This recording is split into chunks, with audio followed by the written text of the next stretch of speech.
Hello, everyone. My name is Winnie. Thank you so much for stopping by here. We have an interesting conversation going on. Before we get to it, I will allow my guest to introduce herself. Hi, Winnie. Hi, everyone. My name is Njango Mwangi, and thank you for having me. Karibu sana. Yeah, so I want you to tell me, have you ever been in a toxic work environment? Wow, yes, I have. How was it? Toxic. It's so funny how every time I ask that question, everyone is like, yes. And then the next thing is laughter. And then you're like, okay, cool, let's talk about it. Why not? Let's talk about it. Yeah. So toxic work environment. Yes, I believe I have.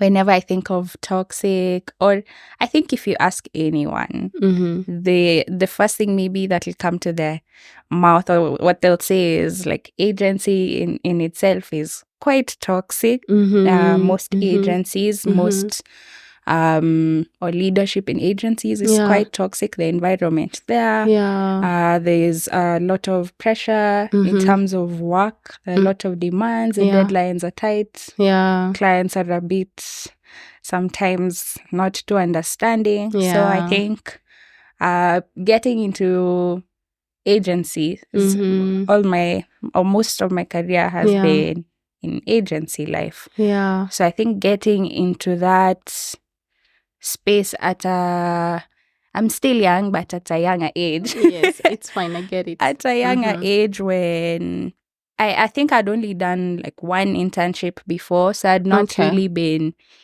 in what you could say a formal sort of setting. Employment. Yes. So getting into that space, I was quite excited. I mean, you're earning money, you have colleagues.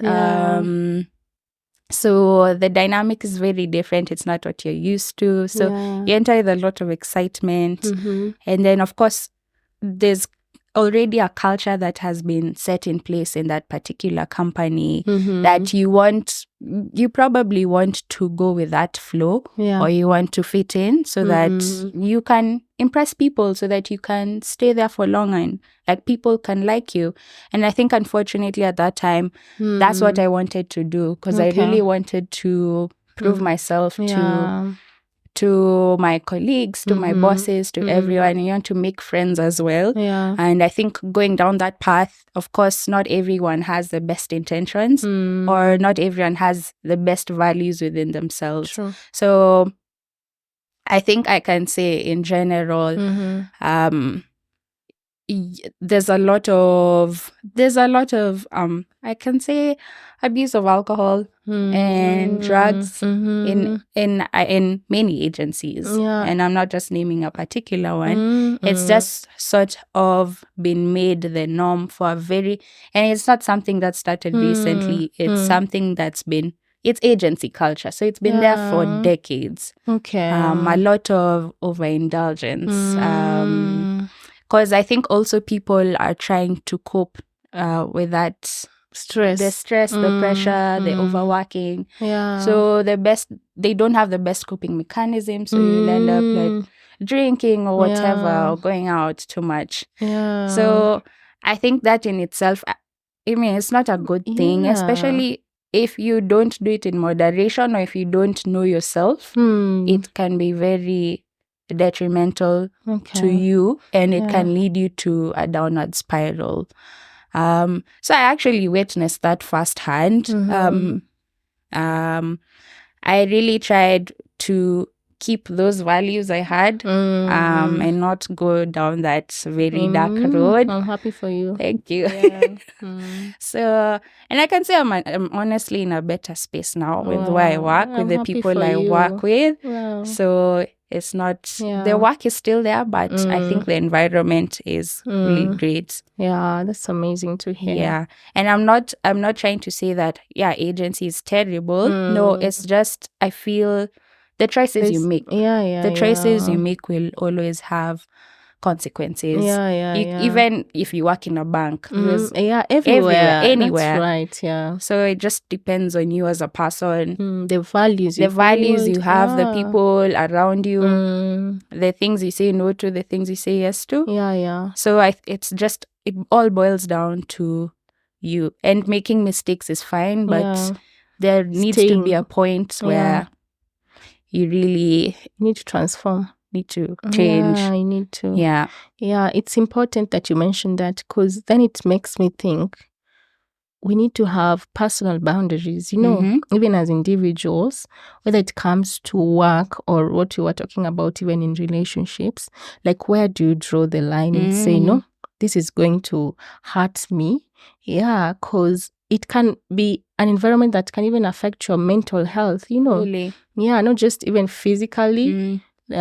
Through those abuse of those things, but it can also affect you mentally, and you can find yourself, you're going down the drain because you have not put clear boundaries and say, no, I don't do this. This time does not find me in this kind of places, Yes. Yeah, so I think it's important for us to have those boundaries first individually, before we even point fingers to anyone else, because first it's a very personal responsibility. We can't say I've become an addict because so and so peer pressured me. No, we have to take personal responsibility for ourselves. That's a very important point you brought up. So you're a grown adult at the end. Everyone's a grown adult. You can say no. One is like pointing to your head and saying you have to do this. But I mean, you also have to understand that yes, there will be pressure, but again, like you said, boundaries. It's what you choose to say no to, what you choose to indulge in. Oh, that's really interesting. I've never imagined it to be in that kind of thought for a toxic work environment. Of course it is, but from the conversations we've had, my line of thinking wouldn't have gone to that direction. And I'm just so glad that you brought it up, because we want to point fingers at people, and yet it starts with us, so I'm so glad you brought it up. And I hope someone who's watching currently, and maybe they've gone down the drain, maybe they're lost currently, what can you tell them?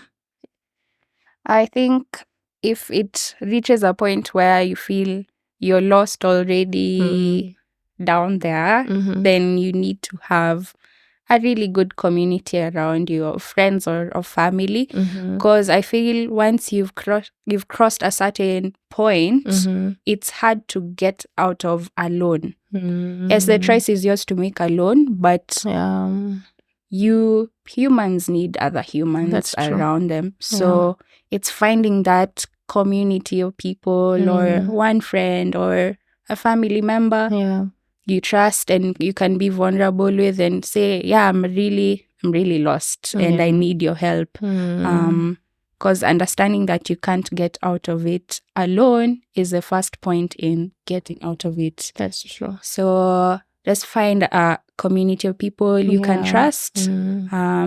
Or therapy, honestly. It doesn't have to be. Therapy really helps. It does.